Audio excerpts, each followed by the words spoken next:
And these reasons are subdivided into 4 aspects. We have the social reasons, economic reasons, political reasons, and cultural reasons. Under economic aspect, people migrate from one country to the other for better opportunities, to look for decent jobs, and also to look for potential wage gain. Under social reasons, we have people migrate to improve the quality of life. And under political reasons, people migrate from one country to the other just because of political unrest in their country. Under cultural reasons, we have people migrate from one place to the other just because they feel like at their place, or rather where they're residing currently, the kind of tradition, or rather the kind of culture that is not tradition, that society is archaic, and people prefer to move from one place to the other. And that's always instigated. That's also instigated by the political intolerance in the country. With that was I was just laying the foundation of our discussion, and as that I may yield the floor back to the chair.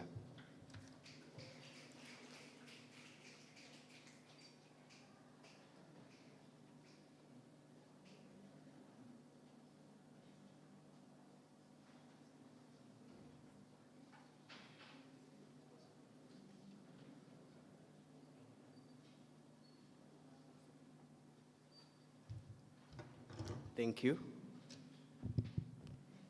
The honorable judges and the esteemed ladies and gentlemen, my name is Mungai Kariuki, here to oppose the motion that states migration benefits all groups of society.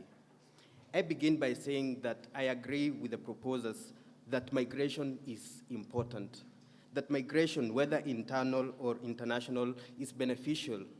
Our point of divergence from their argument is that they say that migration benefits each and every person of the society.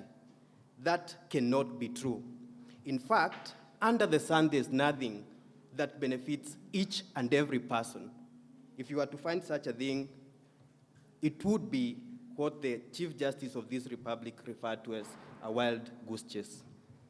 Ladies and gentlemen, I want to put it to you that even some of the migrants do not benefit from migration.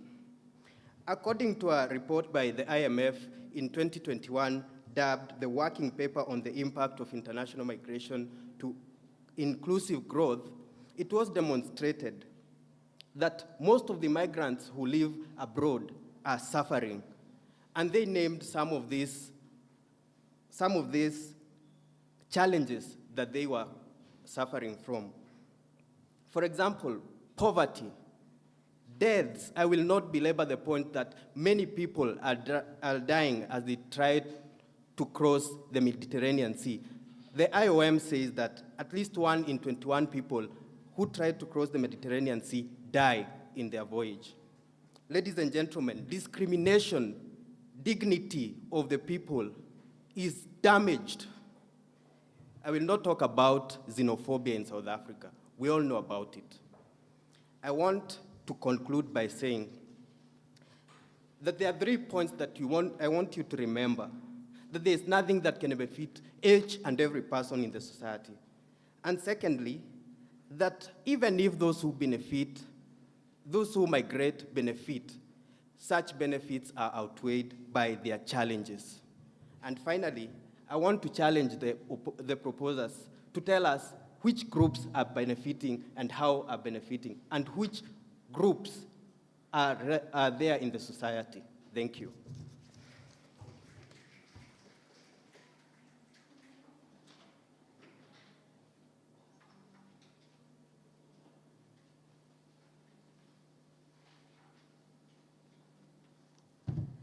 Ladies and gentlemen, I'm hoping that you're having a beautiful morning. I would like to strongly propose towards the motion that migration benefits all groups. I would like first to acknowledge the confidence and the openness of my opponent in stating the concerns that he or she feels. First, to just remind you of the primary groups and the secondary groups in the human associations. We first have to understand the meaning of the human associations or the human groups that are found within our society. A little bit we can move from, family. That is the social ties that people have with each other. The family through kinship ties, nuclear family ties, as well as secondary groups such as colleagues, education in terms of peers, workers within all the social institutions, which include the media, the education, the religion, and the political sector.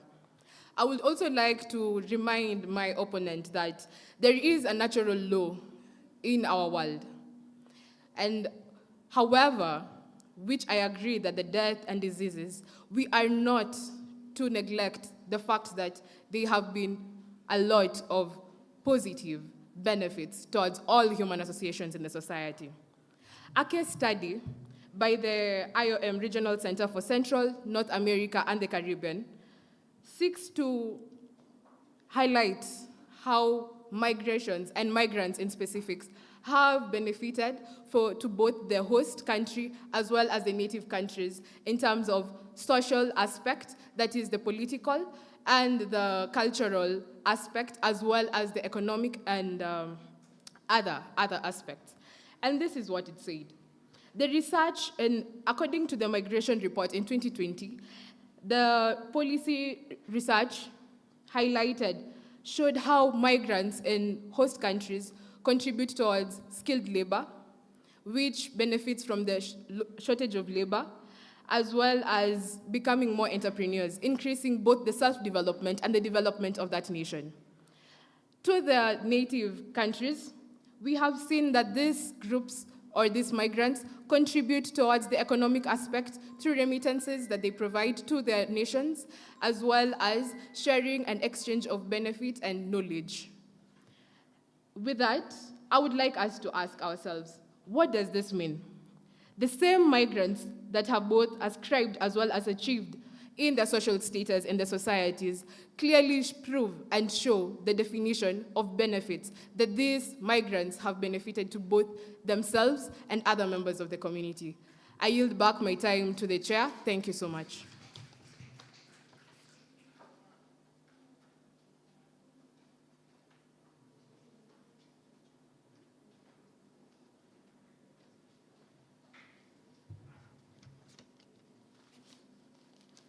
Esteemed judges, ladies and gentlemen, good morning.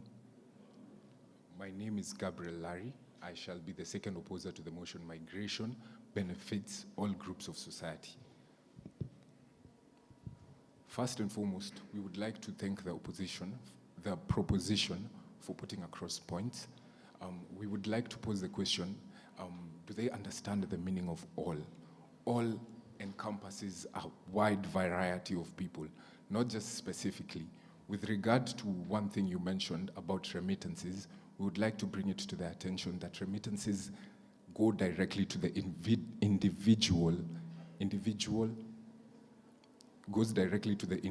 family members who are affiliated to migrants, not the society as a whole.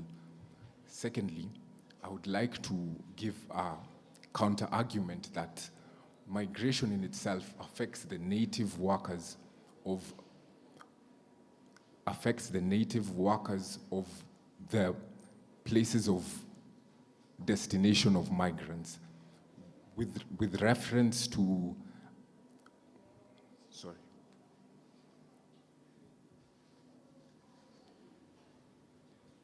with reference to a study dubbed Immigration and the Wages of Native Workers, Spatial versus Occupational Approaches, we see that the influx of labor into an economic system whereby the laborers are willing to work for significantly less and are willing to provide labor that is more available than the native workers. The native workers suffer the brunt of effects in that the native workers are taken out of their jobs that they were previously occupying. The second point is the areas of origin normally face challenges with regard to the exacerbation of the circumstances that are already prevailing in the areas. For example, in Kenya, many youths migrate from the rural to urban area, and this exacerbates the agricultural sector, which provides 30% of Kenya's GDP. The third point is that migration has a significant effect on the highly skilled labor of the countries of origin. This means that the highly skilled labor that transitions, for example, in Kenya, the public health practitioners that transition out of the country are at an alarming 51%. Thus, the ratio of doctor to patient is significantly lowered, whereby people don't have equitable access to healthcare opportunities. Thank you.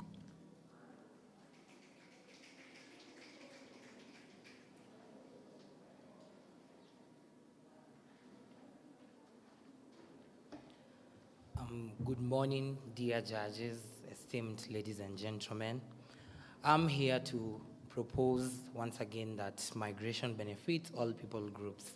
I would like to answer the questions that have been posed by the opposing side to us. He's talked about, natives of these countries abroad where the migrants get to migrate to live in, them losing jobs because of the immigrants coming and occupying the job opportunities that are available for them. I'd like to give the opposing side the example of Italy, France. During the COVID-19 season, the country was dreadfully stricken by the pandemic, hence the labor force declined. Hence, as we are witnessing today, they are calling in people more so from the African continent in the underdeveloped countries to bring in their people who are eligible and skilled as labor force for their country. The second question you asked us whether we understand by all immigrants. Yes, we do. When it comes to the case of migration, it majorly happens people coming from underdeveloped parts of the world to the developed. May it be in the rural areas to the urban centers, may it be to the underdeveloped countries in the global south to developed countries in the global north.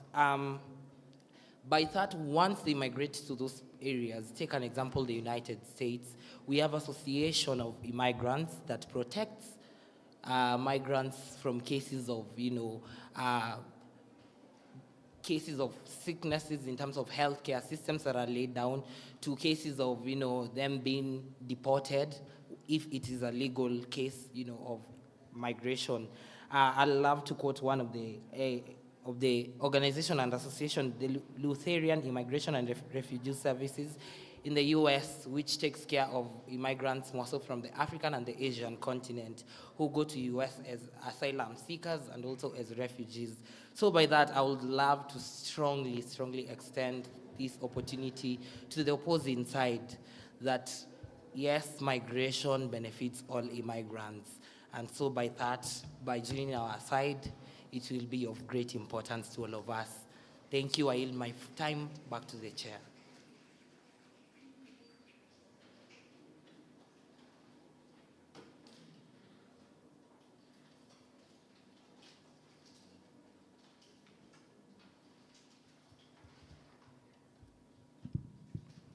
Good morning, everyone. My name is Yvonne McKenna, appearing for the opposition side, opposing the motion, migration benefits all groups of societies.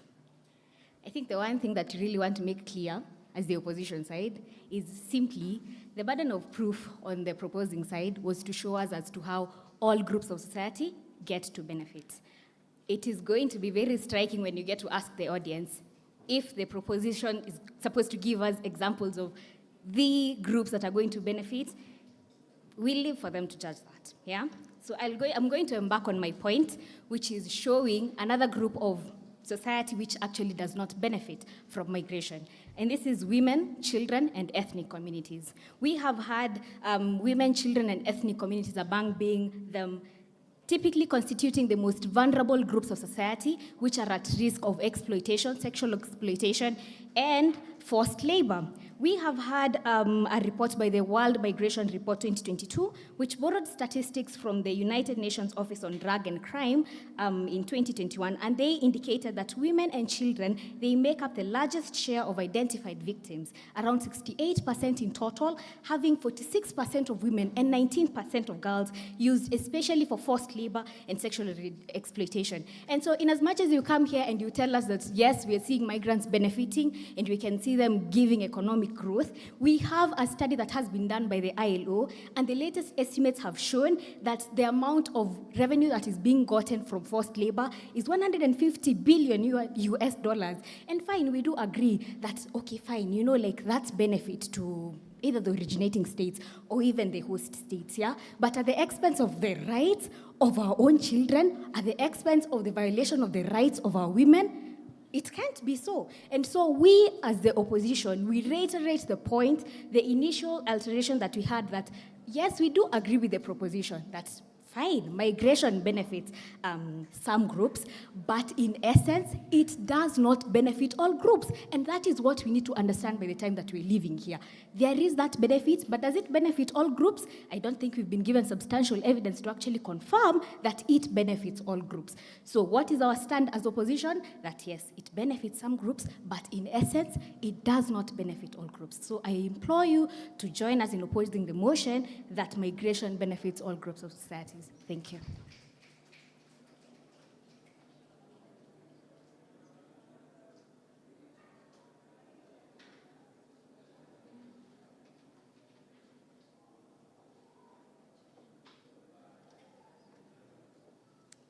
That was intense, wasn't it? You agree? We will leave it to the judges to give their judgments, but I would just like to acknowledge that at some point we are all products of migration, either way, right? We all agree. They taught us in school, some of us came from the Congo Basin, I don't know, somewhere in Sudan in the Blue Nile, but how migration benefits society, we will leave it to our esteemed judges. So the vibe in the room is just feeling good. Sent me back a few years, but I'm not a very good debater. The only debate I have participated in my life was in class 3 when I was there. Education is better than money. Please, money, forgive me, I was a child. Yeah, so we will give them some time for the judges and they will give us their feedback. In the meantime, I think we can just take a very silent, small break. Is that fine? Yeah, so we'll just give them like 5 minutes, but I don't want it to be noisy. We try to limit our movements coming in, and also let's just wait and they tally their results. Thank you.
Okay, ladies and gentlemen, the moment of truth.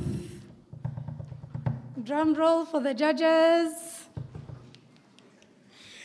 So judges are ready, and the result is about to be announced. So thank you so much for participating, Jomo Kenyatta University of Agriculture and Technology and Catholic University of East Africa. We really appreciate your contributions. I'm now going to hand over to Dr. Francis Kayundi of USIU, who is one of our judges today, to give you the results of the day. Thank you, Dr. Francis. Karibu, tumkaribishe.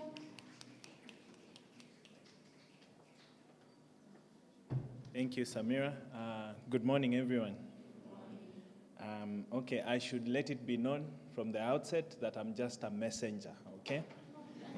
Please. Okay, first and foremost, of course, let's appreciate the efforts of all the debaters. It's not easy to debate or to stand in front of people and to try and convince them. So kudos to each and every one of you. Unfortunately or fortunately, we have to have a winner so that we decide the person who goes to the next round. Interesting contributions from both teams and all participants.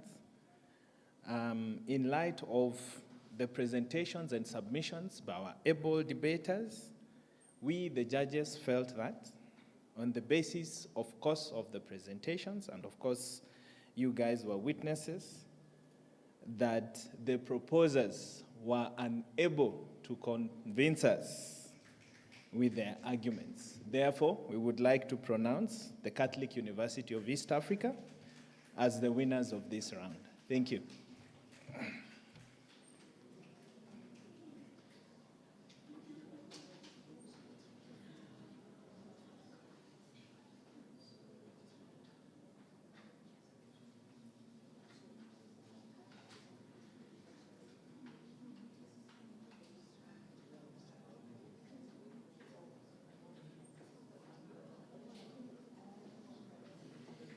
Thank you so much, judges. Thank you so much, proposers and opposers, for participating in the first round of discussions and debates. Congratulations, Catholic University, on your first round.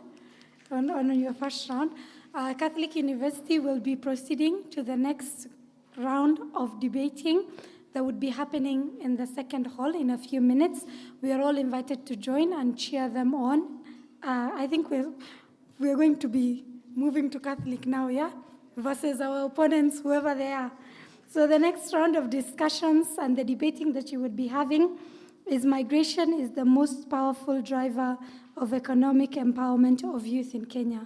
That is the discussion that's gonna be there. So you guys can prepare something along that lines. I'm not sure if you're proposing or opposing.